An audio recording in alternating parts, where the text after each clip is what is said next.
puisque na otala kenga mo pe na rataki de na liwana nazoka na passe message na osenga kaka ya ba konzi bazwa na un an soit bano malgré ndeto yoki selon bango na ebité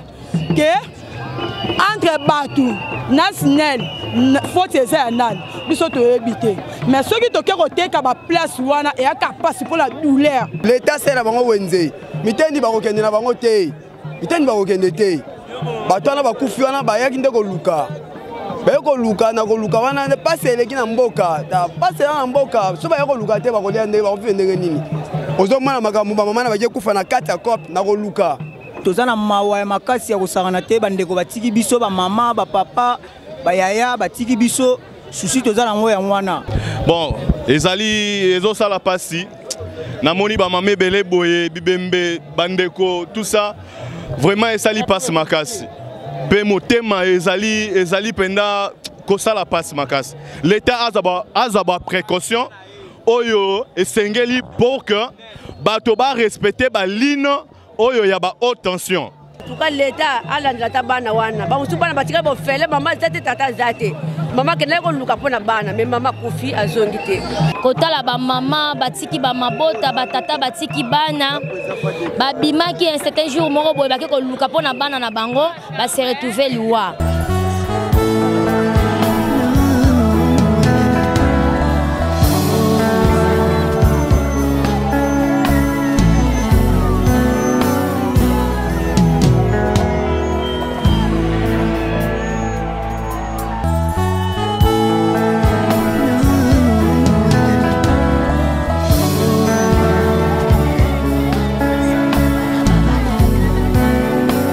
Bana Belgique, bana France, bana Allemagne, bana Hollande, ngongana bino ekoki ya délivrance. Tokozala na bino le 26 février et kozala na 15h côté ya Gare du Nord. Tozana beze boya ebele. Mingi nazana beze ba o batambola partout, ba luka ba délivrance ba zoate. Boya ko vivre ndenge boko bika mokolo wana boko kangwama. Tozo kozela bino na moto. Il voyageait en Galilée prêchant l'évangile, chassant les démons et guérissait des malades. Il ordonna à un esprit impur de sortir d'un homme, guérissait la belle-mère de Simon-Pierre et purifiait un lebré. Wana musala ya Jésus-Christ de Nazareth oya salaka pe et comment na makomi na ye na Marc 1 21 45 na yango musala yango Yesu Christ de Nazareth apesi pe na basal na ye oyo ezali bongo apôtre Martin Makoma elongo na prophète Moïse Makoma oyo wapi Jésus-Christ de Nazareth atindi bango na 2022 oyo le 26 février na Bruxelles capitale ya Belgique po bana ya Nzambe bazolobiko surtout que mutu moko te akutana na Jésus-Christ de Nazareth azongaka lolenge ayaka tala le 26 février 2026 yo oyo ozali na Bruxelles capitale ya Belgique kozanga te na journée ya délivrance oyo Nzambe akosala bilembo pe bikamusi le 26 février à partir de 15h ne manquez pas à travers basel na Nzambe apôtre Martin Makoma elongo na prophète Moïse Makoma moto kana na Nzambe moto oyo milimo nyonso ya shetani Loba bonjour. Bonjour. Loba comment ça va? Le 26 février 2022 oyo kozanga te na mobangi na délivrance oyo ekosalema na capitale ya Belgique. Le 26 février bokomona loboko na Nzambe. Loboko na Nzambe za mokuse te pona kosunga yo. Misu na ye ekangami te pona komona souffrance na yo. O souffrir beaucoup. Botamboli partout, tozali kozela ba o bakenda partout, bafuta batike partout, mais mokolo yango loboko na Nzambe ekosunga yo, okozala na délivrance totale. Alors bopé sande mitema na bino mokolo yango, Nzambe na bino akosalela yo. Jésus-Christ de Nazareth aza le seul des solutions. Amen. Tozokozela bino na moto. Santé nationale puissante chez Dr Cathy Munga. Comment sœur Cathy Munga, nazali naturothérapeute, nazali kosura bandeko bazali na bokono ndenge na ndenge au moyen de plantes naturelles. Bandeko bazana ba problème ya ba hémorroïdes interne tout comme externe, infection urinaire, prostate, azoospermie, obota ezali te, rhumatisme, nerf sciatique, gouttes, règles douloureuses, glaucome, vision floue, motupa si intense, sinusite. Awa nazana kati ya laboratoire. Awa nde bisika na séchaka ba plante, ba nzete, ba makasa ya ndenge na ndenge, depo na nga yango yo esika na salaka ba formule na ba solution na nga. Merci na équipe mobimba ya Maison chez Cathy, en particulier Joyce Bolala.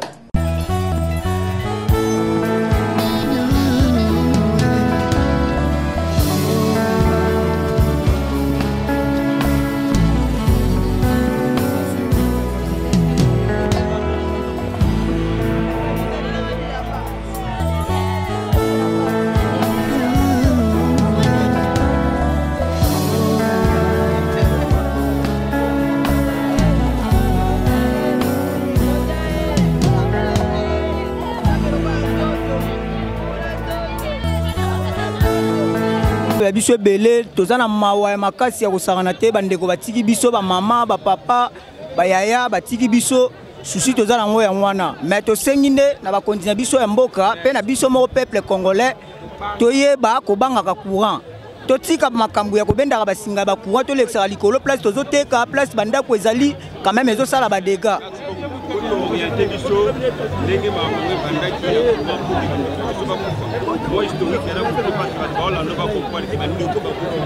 Bon, bandeko na biso bakufaki pona nini babandaki koteka na se ya singa ya courant tangu kake wana ebetaki nde kakela ebetaki singa ya courant nde ekweki na mai oyo ekweki lokola bandeko bazalaki na kati ya mai wana oyo babandaki koteka wana pena oyo babandaki kotambula nde likama yakaki kozwa bango.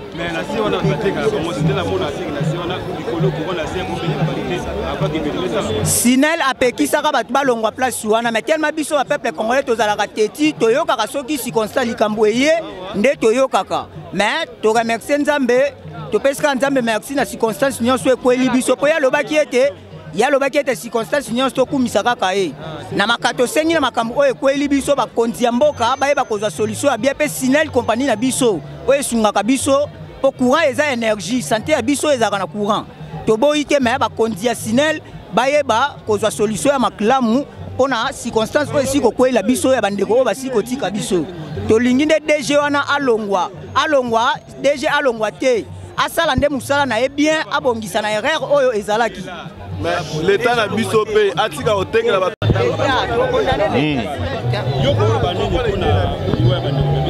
vraiment esali makasi toza na mawa pona komona bandeko ebele boye ba mama o baboti biso na bandeko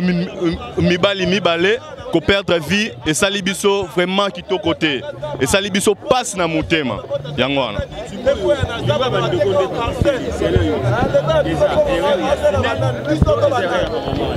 Bon, le problème est que likambo oyo ekomaki l'état ayebi loi o ezali koloba makambo ya ko construire te na sima na se ya ba câble ya ba haute tension. Donc problème nde yangwana, il fallait que l'État a fait respecter le loi par les gens oyo baza ko construire sous les fils ya ba haute tension. Donc problème nde yangwana.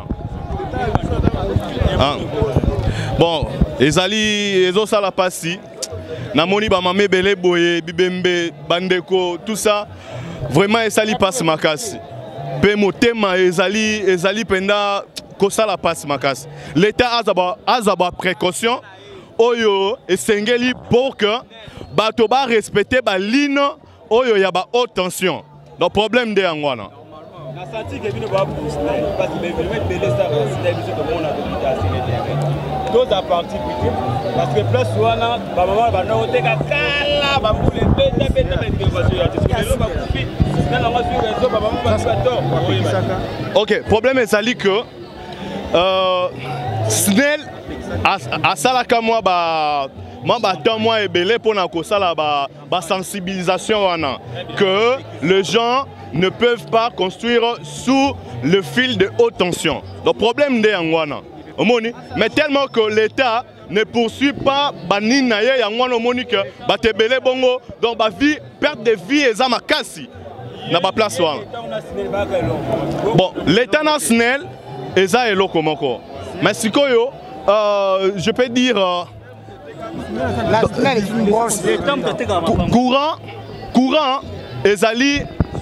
courant ezali et pas à l'état. Hein? Le courant ezali pas à l'état. Mais si ezali na côté ya snelité a kende pona ko bengana batu nyonso oyo ba construire. Wana eza musala ya urbanisme. Vous voyez, c'est un peu ça. Donc ce n'est pas oui. Oui. Non, c'est l'État qui doit le faire, donc sensibiliser les gens pour ne plus construire sous les hautes tensions. Vous voyez, parce que c'est un peu ça. Et les taxes dans ce marché-là, mais rien ne se fait. Voilà. Donc, oui, merci beaucoup. La trace des lignes de pylônes à haute tension, c'est dirigé par l'État congolais. Nemutape saka ordre national a tracé banzela oya ba pylône wana. Sikoyo l'État azali kolandela biloko wana nyonso te. Ezo sala passe makasi. Tango opesi ba traçabilité nyonso oyo snel il faut alandela pona ko construire ba pylône. Il faut pas veiller sur que batou ba construire na se ya ba pylône ya ba haute tension te. Ezo sala passe makasi comme on a ba maman ebele boy ba kufa. Batiki bana, batiki baleki, et ça lui passe makasi.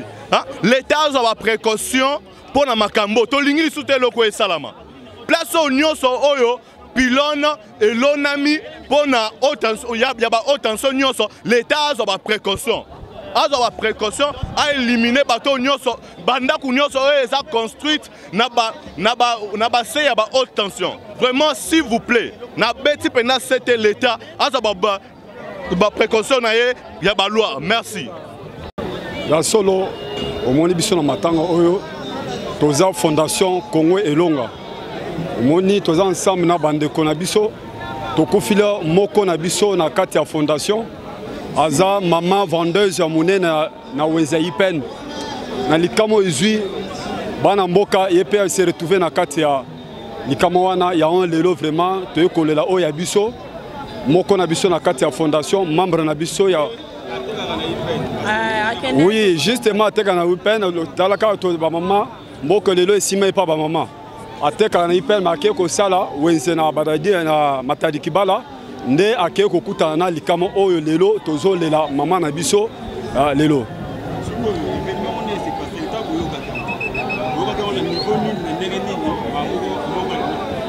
Ok, tant toyokaki sango vraiment et ça biso passe parce que aza membre na biso na kati ya Congo Elonga mobimba et ça la biso passe mingi yango wana vraiment lelo vraiment toyekolela membre na biso tondimaki te ke akoki kotika biso na moment oyo mais likame ye yango wana vraiment totondi pas tozongisa le coup me pas nzambe malgré tout eza nzela biso nyonso yango wana merci beaucoup.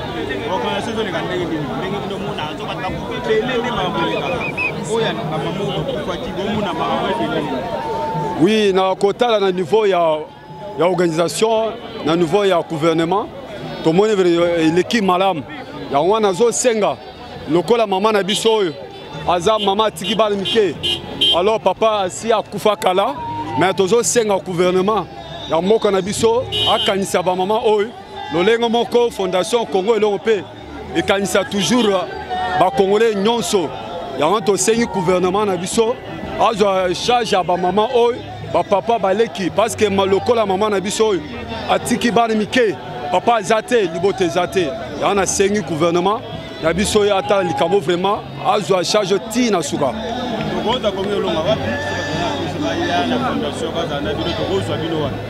Oui, ya solo biso siège na biso eza na Ipen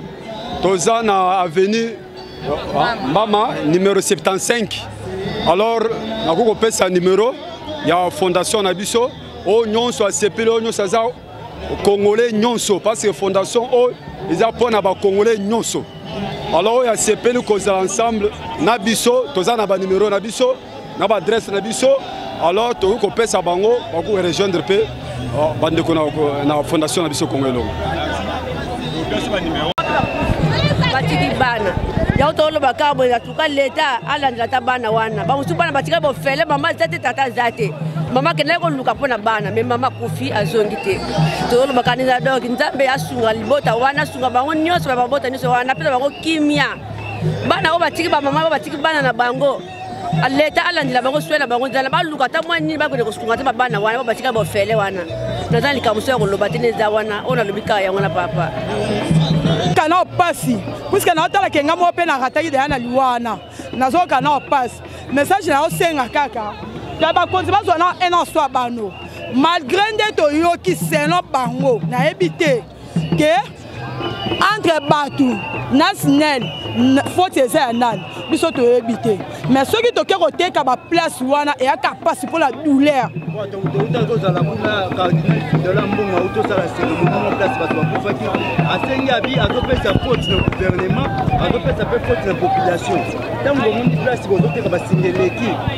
place bozana eza risque kana kurate eza pe risque na mituka ba grand car les barana asengi na lombango gouvernement tu a une solution voilà message ya cardinal Ambongo Fidèle papa tolobi boye pona ngai biso to basingana ta musele kana tanto biso amsuna to botama to bepe to botama to ebité mais entre biso même biso ça peut faut ça biso et là même biso kuna ka passe pour la reluquer là-bas na ka fufa kolia mi bale bele ba botsa basi aba so sundela ba mama charge ba mama le ba comment so charge abana tozo tangisa bana tozo lesa bana ba camion na ba mama siko mama po azwa moyen ko tangisa bana il faut ka kateka faut ka kateka so mama teki te moyen tangisa bana ezate baye kolela yo pe en tant que Quinois oyebi yango ndenge ezali malobani no koko za nango non eza pasi ko perdre bato ebele ya mbala moko boye eza vraiment pasi na ko profiter de l'occasion pona loba service à urbanisme ba meka ko tala bandako eza na se ya ba haute tension pour ne plus revivre ba genre ya ba drame ya boye et na côté population na osenga pe ba ko tala place ni ba ko tonga place ni pe ba ko sala activité commerciale parce que oyo tala esali perte na mboka batwana bazaki très important na mboka voilà un peu ça fait triste. Merci. Oui, tu as dit que la matadi qui va la bosa la wente te ba di basala ya dino wente na munga fula basala ya dino wente na miteni me boli ma wente papa tolnyo ki na miteni te na matadi bala to ana wente te matadi bala to ana wente te ti otaso kwe ane katane kwe liba mama salinga pasi fort na motema po ba mama ba oteka na couloir wente zate basala biso wente baba wente koma na kampe basala biso wente papa wente zate na matadi bala to olela makasi na ba soda na biso balingi ko panza ba mama banini ba mama bateka na couloir ba mama ba kufi na haute tension to signé bango na bandeko nyonso oyo bateka na balabala donc likambo oyo komeli biso oyo epesa mayele na bayo batikali tant balobi ke toteka na balabala te il faut qu'on respecter mais na matadi kibala wenze ezalaka te matadi kibala mutu nyonso akomaka coopérer tozo débera bana makadamu donc bato baza na besoin que l'état sela bango wenze mitendi bakokende na bango te mitendi bakokende te bato wana bakufi wana bayaki nde koluka baye koluka na koluka wana pase eleki na mboka pase na mboka so baye koluka te bakolia ndenge bakofi ndenge nini ozomona makambo bamama na baye kufa na kati ya cope na koluka donc l'état donc vraiment message ezaka bakonzi baye bako résoudre mais oui mataliban ndenge eza wana eza place moko désordre eza trop même lelo kaka mpo événement eleki bato bakufi nde mwani bakonzi baye otya neti baprésence mais banda kala désordre ezalaka wana déjà désordre ezalaka tomonaka bango te eyaka likambo bango babimaka eyaka likambo bazalaka wapi mataliban désordre ezalaka tokomona bapolisier bazwaka kosala batracasserie kosala salasala ezalaka te donc population ezokemba population ezosouffrir na souffrance wana omoni ke bato babanga so risque te olandi parce que ntango sinene atiaka bakable ya haute tension wana kuna ezalaka na kozamba te mais population te zo kota ba konza ngande population zo kota te zo kota déjà SNEL est-ce que banda ba chaba pila soit voilà de la te ba qui parate depuis n'importe ya wapi eza suivi nango ezala raté suivi nango ezala raté au moins ngande to mona bango bo to mona bango na era likambu boy era likambu to mona ka bango en tout cas donc tozo souffrir oyo eza que non bato bazo souffrir bato bango banga sous place à risque te bandimaki ka coopérer place à risque donc l'état lukela bango ba disposition moi bien osala ba wenze moi bien bakota na bakati bateka sku donc l'état lukela bango pena moyen nyonso ke bakota basela bango ba wenze bango bakota na bakati sinon de so kaka boy mataki bango pesa na kaka boy au moins na air moko bato bapanzana au moins bato bazongi lisusu l'état asela bango ba wenze l'état asela bango ba wenze vraiment to sengi l'état asela bango ba wenze Mbote papa.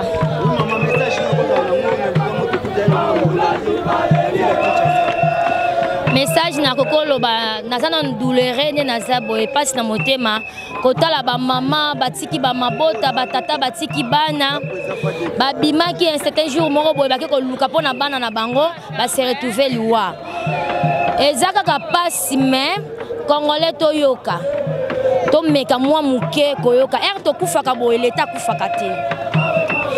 tangu leta lobi bolongwa biso to nga kolongwa te tangu danger leta kufite zaka biso moko peuple nde to kufi malgré passe mais toyoka mwa ndam ngala landi semeki na biso Laetitia grande sœur na botana petit frère na ngai mais la moni ba mama ebele ya ipen ya matadi kibala ya badadingi ba se retrouver le loba liwa batika kibana mais e on la ba ya passe l'état pe azwa ka charge ya musala na ye biso kala papa ebisaki biso ba moto e bande ko mata likola ba singa wana et donc ko tala ba fuite place eza et obongisa mais lelo ba mama na ba zwili wa pona danger SNEL c'est que singa wana elembaki depuis kala tellement bazo surveiller ngote moye ba ye bango ezate ekutani na mbula ezaka mupepe singa se katanaki c'est normal singa fait quoi na mai ba mama ba kufeli moi distance ostension za musika ba kufeli moi distance pour nini mai singa tamboli na mai problème pesa boye ba wenze yango mususu bazo panza bazo tonga te ndeti ba mama zandu lelo so baketeka na balabala ba benga na bango tandis que zandu babuki batongi te ndeti ba mama matadiki bala baswaka Congo ndenge ezaki liboso te Congo na minute ekomi ba million personnes wana pe ezalaki nombre mususu lelo pe komi nombre mususu ezo senga ndenge nombre ezo bakama ndenge batonga banzela ndenge babakisa pe bawenzi ezate ke le même nombre wana bazalaki nde bandoko teka na bawenzi wa mike te matadi kebele eza mboka munene ezo yamba mituke ezo buta ba matadi baboma ba province tout ya Congo ozomona tangu eza déjà lokwa munene bongo fo bosunga yango gouvernement na biso ko somba même 5 parcelles 6 parcelles na matadi kibala wana ne fils ka salango atonga wenze population peut se retrouver bino boko bengana kaka bo bengani bazaka pable bazaka bambongo bosombi même 6 parcelles 10 parcelles bosango uniquement wenze na ba parking bat bakoma koteka ba se retrouver kei bo bengana batu directement mutazana biloko ba marchandise a sombati a tetite koteka te ba marchandise net ba tomate matungulu et polaka bazo teka te et poli à la bandelle sous vie en zéro to sunganati to votaka bango to lingaka bango pe balinga biso to senga bango mbongo te to senga bango ba moyen ke na sens ke botongel biso eloko eza déjà boyede biso botongel biso prince eza déjà boyede biso botongel biso école eza boyede biso bo to yebi bandako na bango to za na tante to yebeta to za audience te to kota ndeni ozomona tonton na sens ke wana ozomona na sens ke bon na sepel papa c'est bandako nyonso ba construction nyonso anarchique oyo eza na se ya basinga ya courant il faut elonga alors na ntina na yango commission ezali kosala mpe mikolo ekoya ndeko ekobima esengeli bandeko bamilengela pamba te bongo ya moto eza motu ya mingi eka mbongo nyonso ya mokili mbongo ezali na suka te bokuya oyo eyeli biso lelo oyo ezali mpasi mpe etikali grave na mémoire na biso esengi lisusu te makambo tindodembe c'est-à-dire cauchemar oyo tovivre kobanda le 2 ezonga lisusu na kombo ya population nyonso ya Kinshasa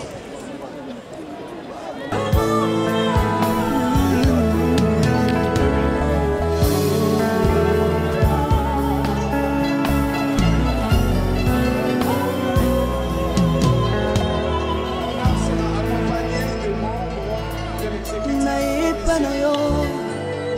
papa nanga monisanga loboko na yo nayepa na yo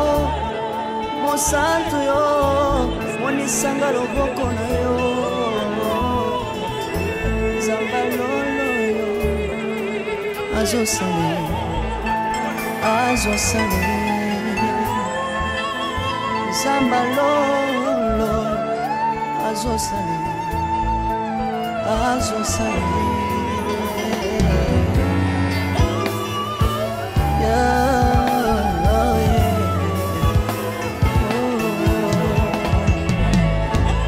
nayepa na yo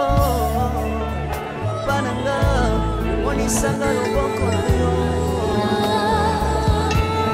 nayepa na yo mosantu yo monisanga loboko na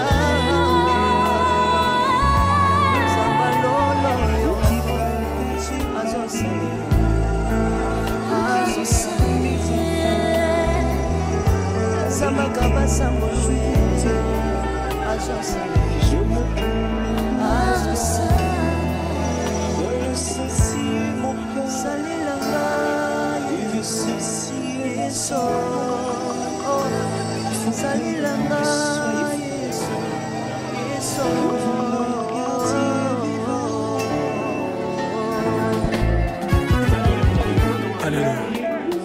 Yesu azali kombe. Komba mara yo Jésus.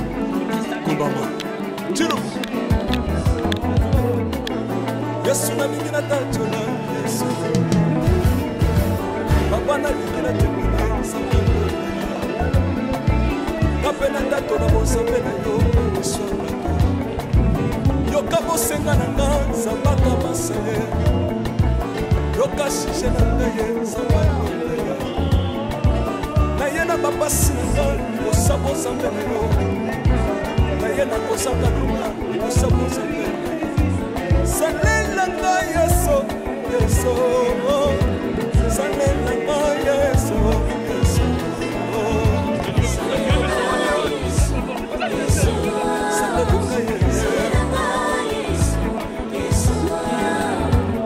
salela nga yeso unela nga yeso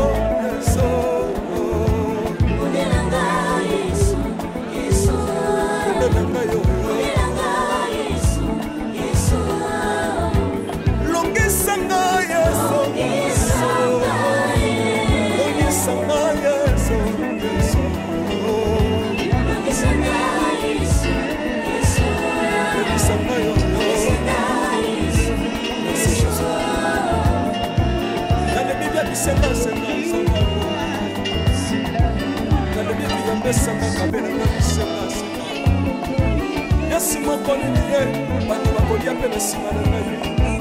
Yesu mokoni niye batu bakolata pe na sima na ngai Yesu mokoni niye batu bakovanda pe na sima na ngai Kalebika bisenga senga nzambe lokota ngai Yesu Yesu lokota ngai Yesu Yesu lokota ngai Yesu kotika ngai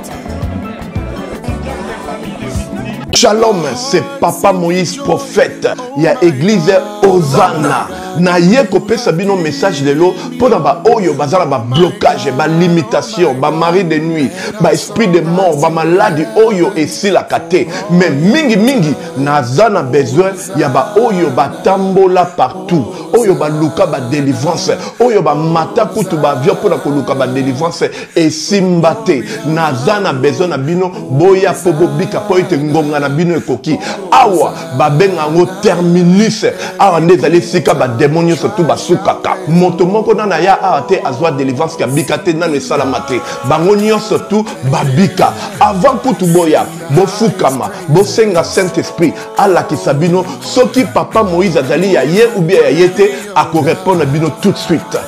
bokota na YouTube bobeta Papa Moïse Prophète TV bokomona ba témoignage ba belé oyo babika déjà oyo basala nakumisi nzambe ya ozana nakumisi nzambe papa Moïse kwa bikisinga na maladie estomac na banda ko souffrir mingi na estomac ezaki soki ekanginga nazolala te ezosala pasi tina mukongo moto ezobimanga kolia madesu pasi babilo musu kolia ngo très difficile depuis papa Moïse abondela pona ngai nazwa kimia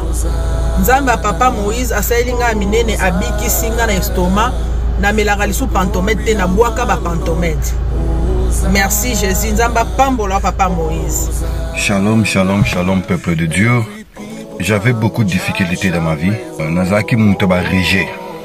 Un peu partout là, où vous avez contrat, où vous Moussala, après quelques temps, Kakaboye, Mkolo compagnon Yini ou Kabou, sans raison valable. D'ailleurs, Koutanana prophète Moïse, le prophète Moïse a homme de Dieu. Aza homme de Dieu, tout ça va aventure. Aza vraiment Moussa Lienzambe. L'homme de Dieu a prié pour moi.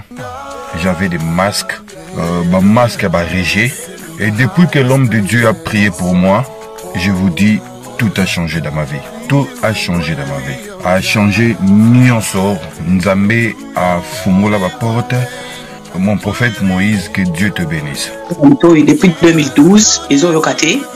Bah docteur ba ibisanga ekoko yokati ba kina ba deux rendez-vous dans l'hôpital ya minene ba ibisanga ekoko yokati moyen pe ba sala opération pe ezati en tout cas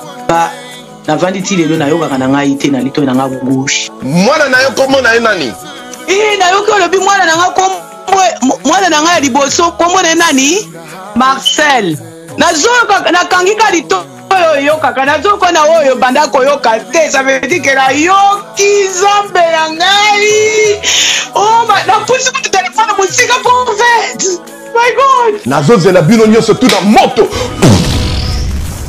Shalom shalom à vous les enfants de Dieu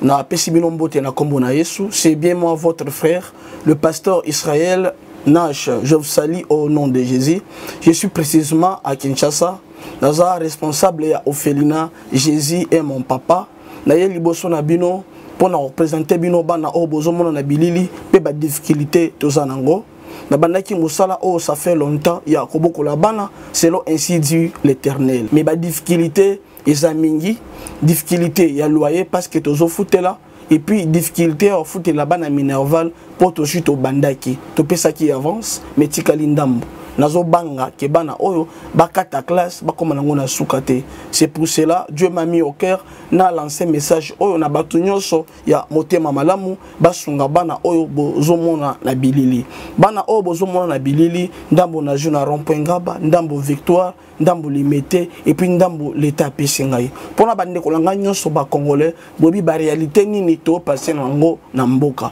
soki nga simple individu na ndimi kozwa bana o na bokola na ainsi dit l'Éternel soki l'état s'est décidé to mona suba fazer na nzelate c'est difficile ya osala ngonga moko c'est pour ça nazo lancer appel na bana nyonso nzambe pona classe ya bana oyo pona loyer na bango kolata pe kolia na bango na osenga na batu nyonso baza cœur sensible pe bazana motema kosunga ba sunga biso pe ba salisa biso toza na commune ya Kalamu quartier Kauka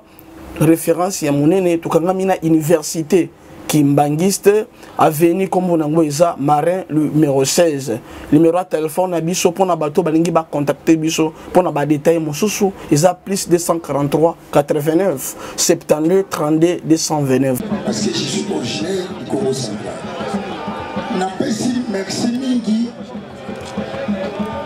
surtout l'assistance oyo tomoni epare d'autre na bahierarchie oyo nga nayebi te bakonzi ya likolo ya se ya bakartier badepute na biso tozala bango ndinga vraiment esepelisi ngai na kokumisa lisusu baninga na biso ya mass media ndenge bozali wana mpo nga nauti jardin kosala bilanga soki radio epesi nga information wana te moi nayibaka koyanga ndeko to ndeko mosusu akufi me baloba ndima motu oyo akundeli yo ebembe na dage na biso bakongo na makili manini tolobaka me kolinga moninga oyo apolisi yo ebembe te napesi lokumu na ye moko papa président de la république na assistance mutuelle financière matérielle oyo apesi na bato na ye ya nsima oyo tomoni na miso vraiment matondo ya mingi mais le problème en est que biso batondi bilisaliso wana bapesi yango mpona biso bitumba te tobengana te na kati na bafamille malgré nayebi ke pasi ezali parce que na coutume na biso baafricain mélancolie ezalaka eloko makasi surtout moni na niveau ya totalité bamama bakufi mingi par rapport ya bapapa kele bana mibale basali papa ya envoi toseki alors nakoloba mingi te mpo onga na ndenge naloba nyonso na bapapa balobi tikete nzambe apesa susu makasi wana yongele kotika baninga na biso na benere ya su kokende na biso ezalaka maboko na ye kozonga na biso tokende na kati na bafamille na biso ezalaka na maboko na ye merci.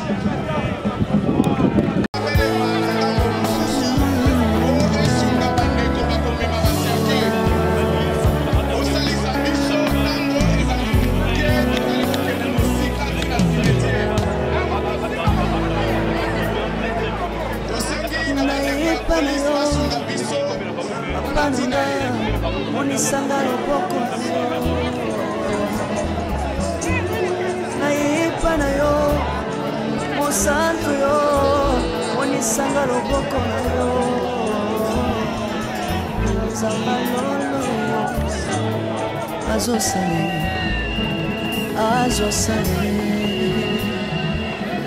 zambalolo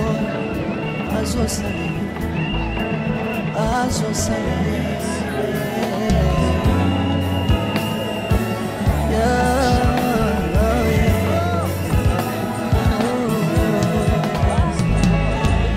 naiba na yo bananga monisanga loboko na yo naiba na yo mosantu yo monisanga loboko na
Yo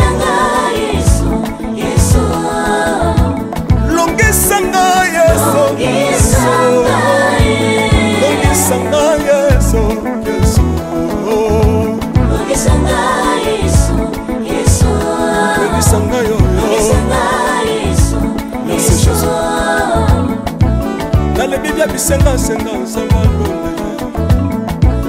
nalembi ya pesa nga kabela nga bisenga senga Yesu moko nini ye bato bakolia pe na nsima na ngai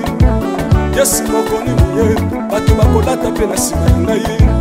Yesu moko nini ye bato bakovanda pe na nsima na ngai nalembi ya bisenga senga nsamba lolele lokota ngai Yesu Yesu lokotanga Yesu Yesu lokotanga Yesu kotikanga ite lokotanga yoyo tombolanga Yesu tombolanga Yesu Yesu tombolanga yoyo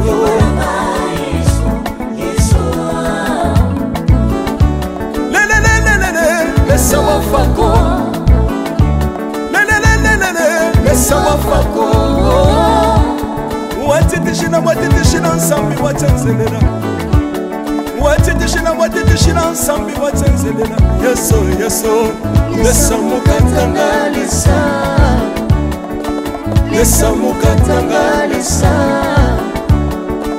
lesamukatanga lesamukatanga ye lesamukatanga lesa Alléluia chilobo chilobo soki nazoyemba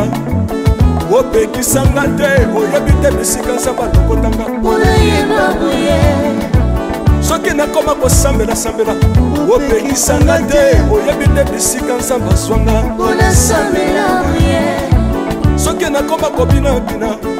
opekisanga te oyebi te makambo nzambe asalelanga nzambe nazobinela aza nzambe bosolo oyo naza koyembela yende nzambe libela nzambe nazoyembela aza nzambe bosolo oyo naza koteya yende nzambe libela lelelelelele nalingi mobala oyo